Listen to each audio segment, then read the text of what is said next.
Hello and welcome to easy learning smart learning. आज हम सीखने जा रहे हैं अपने बीएससी आईटी असाइनमेंट का पार्ट 2, जिसमें हम अगला प्रोग्राम देखेंगे। तो चलिए बिना देर किए शुरू करते हैं। इस प्रोग्राम का जो टाइटल है वो है फिबोनाची सीरीज़ लेकिन यूजिंग रिकर्शन। तो रिकर्शन क्या होता है? एक ऐसा फंक्शन होता है जो प्रोग्राम में अपने आप को ही बार बार कॉल करता है। It is a recursive procedure. और ऐसा इसलिए होता है क्योंकि हमें कई बार इसकी ज़रूरत पड़ती है कि हम उसी काम को बार बार दोहराना पसंद करते हैं। तो ये दिखता बिल्कुल लूप जैसा है, लेकिन लूप से थोड़ा सा अलग उसमें ये है कि लूपिंग में हम एक ब्लॉक लगाते हैं लूप के लिए, लेकिन इसमें हम एक फंक्शन बनाते हैं। तो दोनों में डिफरेंस है, रिकर्सिव प्रोसीजर में और इटरेटिव प्रोसीजर जो उसको अपन लूपिंग कहते हैं उसमें। तो ये बनाना कोई रॉकेट साइंस नहीं है, बहुत ही सिंपल सी बात है। तो चलिए शुरू करते हैं प्रोग्राम बनाना। मैं इसे नोटपैड में इसलिए बना रहा हूँ क्योंकि बाद में इसे ही उठा के मैं कॉपी पेस्ट करूँगा, बट समझने के लिए, आपके कंसंट्रेशन के लिए मैं इसे नोटपैड में टाइप कर रहा हूँ, इफ़ यू डोंट माइंड। सो यहाँ पे हम एक फंक्शन बनाने वाले हैं जो इंटीजर प्रकार की वैल्यू को रिटर्न करने वाला है। फंक्शन का नाम आप कुछ भी रख सकते हैं, से फॉर एग्जांपल फिबो। इसमें हम तीन चीज़ें देंगे आर्गुमेंट के रूप में। एक देंगे हम इसका टारगेट। तो प्रोटोटाइप में आप चाहें तो वेरिएबल का नाम भी दे सकते हैं, उससे कोई प्रॉब्लम नहीं होती है। और फिबोनाची सीरीज़ में दो चीज़ें होती हैं, टर्म 1 और टर्म 2। तो इसलिए हम इसे भी इसमें पास करेंगे। जितनी टर्म हमें प्रिंट करनी है उसको प्रिंट करने के लिए ये दोनों टर्म लगती हैं। तो जैसा कि हम सब जानते हैं, और अगर नहीं जानते हैं तो जान लीजिए कि फिबोनाची सीरीज़ होता क्या है। इसमें 0 और 1 दो टर्म्स होते हैं। ये पहली टर्म है, ये दूसरी टर्म है। इन दोनों को जब आप जोड़ देते हैं तो आपको तीसरी टर्म मिलती है। इसके बाद क्या होता है, इसमें जो सेकंड टर्म होती है वो फर्स्ट टर्म बन जाती है, और जो थर्ड टर्म है वो आपकी सेकंड टर्म बन जाती है। और इन दोनों को अगेन आप ऐड करेंगे तो आपको नेक्स्ट टर्म मिलती है। तो इस तरीके से यहाँ पे आप देख सकते हो कि हमारे पास में चार टर्म्स जो हैं वो प्रिंट हो गई। तो अगली टर्म जो है वो 3 होगी, देन 5 होगी, देन 8 होगी, क्योंकि हर बार ये फर्स्ट टर्म बन जाती है और ये आपकी सेकंड टर्म बन जाती है। तो यही करने के लिए हमको क्या करना है, रिकर्सिव प्रोसीजर बनाना है। अगर आपको प्रोग्राम देखना हो तो आप मेरे यूट्यूब चैनल पे जाके देख सकते हैं। तो इसके लिए हमने ये प्रोटोटाइप बनाया है, जहाँ पे टारगेट का मतलब होगा कि मैं कितने नंबर ऑफ़ टर्म्स प्रिंट करना चाह रहा हूँ। और ये मेरा पहला टर्म मैं यहाँ पे पास करूँगा एज 0, और ये दूसरी टर्म पास करूँगा एज 1। मतलब आप चाहें तो अगर कोई दूसरा नंबर यहाँ पे आपने पास कर दिया तो फिर फिबोनाची सीरीज़ जो है वो दूसरी तरीके की बन जाएगी। तो हमेशा यहाँ पे हम जो पास करेंगे वो 0 और 1 ही पास करेंगे। टारगेट में हम नंबर ऑफ़ टर्म्स को पास करने वाले हैं। तो फंक्शन का कोड कुछ इस तरीके से बनेगा। अगेन हम फंक्शन पहले बना रहे हैं, तो यहाँ पे फिबो नाम का फंक्शन है, और ये पूरी की पूरी लाइन हमें रिपीट करनी है। तो टाइम बचाने के लिए बेहतर इसे हम कॉपी पेस्ट ही कर लेते हैं।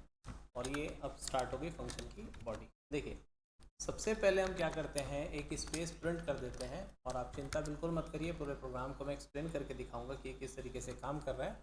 तो सबसे पहले एक स्पेस प्रिंट करने के बाद यहाँ पे हम टर्म जो हमारी 1 है उसे प्रिंट कर देते हैं। और उसके बाद फिर अपन क्या करते हैं, चेक करते हैं कि इफ़, क्या चेक करेंगे, टारगेट इज इक्वल्स टू 0। ठीक है, टारगेट इज इक्वल टू 0 क्यों चेक कर रहे हैं? ये अगर मान लीजिए कोई टारगेट 0 पास कर देता है तो हम भाई एटलीस्ट 0 तो प्रिंट कर सकें, क्योंकि सीरीज़ अगर मान लीजिए इसकी कोई रेंज नहीं है तो हमें एटलीस्ट कुछ ना कुछ तो वैल्यू देना ही पड़ेगा। आप खाली छोड़ के तो आ नहीं सकते।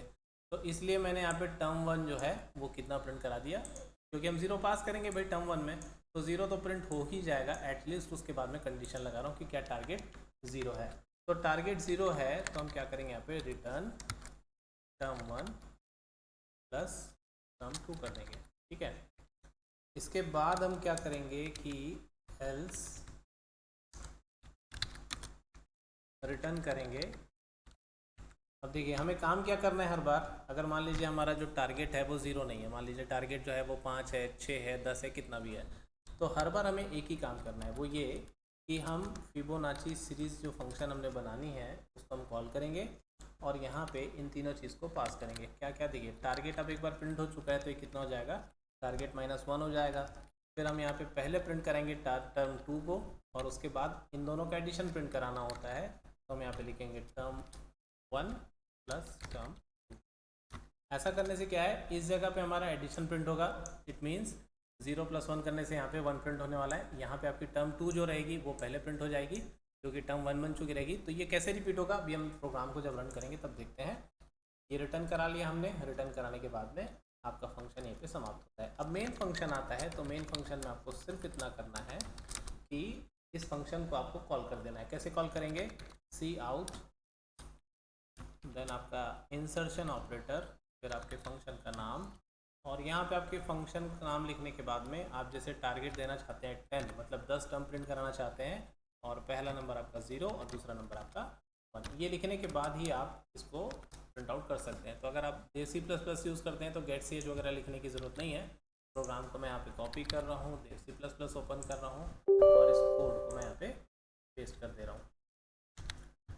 तो जैसे हमने पेस्ट किया, इसे सेव कर देते हैं हम इस नाम से कि रिकर्शन यूजिंग फेब, मतलब फेबोनाची यूजिंग रिकर्शन है, बस नाम उल्टा हो गया, कोई दिक्कत नहीं है। सो कंपाइल करने के बाद देखिए यहाँ पे एक एरर दिखा रहा है कि हमने इसका ब्रैकेट क्लोज नहीं किया, तो ब्रैकेट हटा ही देते हैं क्योंकि ब्रैकेट की ज़रूरत तो नहीं पड़नी। देन अगेन कंपाइल करते हैं तो ओके सक्सेसफुल, और रन करते हैं तो देखिए आपकी जो 10 टर्म है वो प्रिंट हो गई। 0 1 1 2 3 5 8 13 21 34, और 34 के बाद में आता है 55, और यहाँ पे आ गया 144 है। ये स्पेस यहाँ पे नहीं है, इसलिए थोड़ा सा ये एक साथ दिख रहा है, आपको ऐसा लगेगा इट इज़ 111 144, तो कहीं ऐसा ना हो जाए कि आप इसको अपना रोल नंबर समझने लगे, ये आपका रोल नंबर नहीं है। तो ये दो अलग अलग नंबर है। ओके, तो अब आती बात कि ये काम कैसे करता है। देखिए जब भी मैं यहाँ पे 10 प्रिंट, मतलब 10 यहाँ पे पास करता हूँ, तो हमारे टारगेट की वैल्यू कितनी हो जाती है? 10। उसके बाद में टर्म 1 0 ही रहेगी, टर्म 1 2 रहेगी, जब हम यहाँ पे आर्गुमेंट को पास करा दिए। ठीक है, अब ये काम इस तरीके से करता है कि सबसे पहले आप यहाँ पे देख रहे हैं कि एक स्पेस यहाँ पे प्रिंट हो गया। आप देख रहे हैं हमने यहाँ पे सी आउट लिखा है, तो यहाँ पे सबसे पहले एक स्पेस आ गया। अब यहाँ पे हम चेक कर रहे हैं कि इफ़ टारगेट 0 है, देखिए यहाँ पे टारगेट हमारा 0 है क्या? टारगेट तो 0 नहीं है भैया, हमारा टारगेट कितना है? 10 है। तो ये वाली जो कंडीशन है ये फॉल्स है, नीचे आ जाएंगे। अब यहाँ से आप वापस नहीं जा सकते। क्यों नहीं जा सकते? क्योंकि यहाँ पे हमने लिखा है रिटर्न फीबो। ठीक है, तो रिटर्न फीबो में हमने सबसे पहले क्या लिखा है? टारगेट -1। दैट मीन्स कि ये 9 हो जाएगा, और टर्म 2 हमारा क्या है? 1 है। और उसके बाद हम किसको पास कर रहे हैं? टर्म 1 प्लस टर्म 2, मतलब 0 प्लस कितना हो जाएगा? 1। तो यहाँ से भी कितना आ जाएगा? 1। तो इन आर्गूमेंट्स की जो वैल्यू है कितनी हो जाएगी? 1 1 हो जाएगी। और हम प्रिंट किसको कर रहे हैं? टर्म 1 को कर रहे हैं। तो टर्म 1 अभी कितना था?